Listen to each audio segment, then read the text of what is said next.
Hello అండి, welcome back to our channel. ఈరోజు మన వీడియోలో మన ఇంట్లో ఉన్న మల్లె మొక్కలకు పూలు విరగబోయాలంటే ఏమేం టిప్స్ పాటించాలి, రూపాయి ఖర్చు లేకుండా మన ఇంట్లో ఉండే కొన్ని టిప్స్ పాటిస్తే గనక మల్లెపూలు చాలా చక్కగా చెట్టు నిండా విరగబూస్తాయండి. ఇక టిప్స్లోకి వెళ్ళిపోదామా? మొదటి టిప్ అండి, ముఖ్యంగా మల్లె మొక్క పెట్టాలంటే మీరు వర్షాకాలంలోనే పెట్టాలండి. వర్షాకాలం లేదా చలికాలం.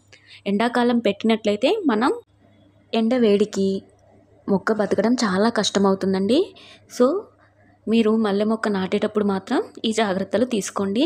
ఇక మట్టి విషయానికి వస్తే ముఖ్యంగా ఒక వంతు ఎర్రమట్టి తీసుకున్నట్లయితే మరొక వంతు కోకోపీట్, ఇంకొక వంతు ఆవు పేడ లేదా వర్మి కంపోస్ట్ ఏదైనా సరే సమపాలల్లో కలిపి ఒకరోజు ఎండబెట్టి తర్వాత ఆ మిశ్రమాన్ని ఒక రంధ్రం ఉన్న కంటైనర్లో వేసి చక్కగా మనం మొక్కను నాటుకోవాలండి. ఈ రంధ్రం డ్రైనేజ్కి ఉపయోగపడుతుంది. మనం మొక్కకు నీళ్లు పోస్తూ ఉంటాం కదా, దానికి డ్రైనేజ్ సిస్టమ్ అనేది ఉండాలండి ఆ కంటైనర్కి, లేకపోతే మొక్క సగంలోనే కుళ్ళిపోతుంది. మనం మల్లెపువ్వు మొక్క పెట్టిన నెల రోజుల తర్వాత నుంచి మనం ఇంట్లో తయారు చేసుకున్న ఎరువులన్నీ మొక్కకు ఇవ్వవచ్చండి.